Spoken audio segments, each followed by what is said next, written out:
I think my personal view, and I'd love to get your views around the table, but my view is that tax policy should encourage savings and investment. So it should favor or promote savings and investment, and it should tax consumption. I think consumption taxes are the fairest form of taxation, although I'm quick to acknowledge none of us like paying taxes. But why do I say that? Because a consumption tax at the point of sale allows consumers, that is to say, all of us as taxpayers, to decide how we're going to spend our funds and just how much we're going to be taxed. Number one. Number two, a consumption tax gets at the underground economy, and I think we all know that there's a vast underground economy.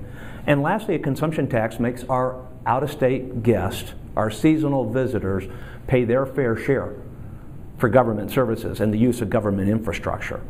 So I favor consumption taxes. That has to go hand in hand with what I described earlier, which is eliminating the sales tax loopholes that are there, that have been put there by special interest groups through their lobbyists working with the state legislature. I have a unique advantage over any candidate for governor, and I just alluded to it. I've served in high elective office.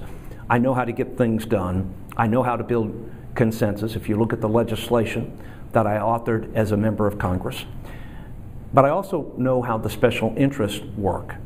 And one of the reasons I'm running for governor is not just because I think I have the strongest, deepest, most proven leadership record, but because I know I have the strength, the personal courage to stand up to the special interest. And I think we need that kind of leadership here and now because we're at a crossroads as a state and a country.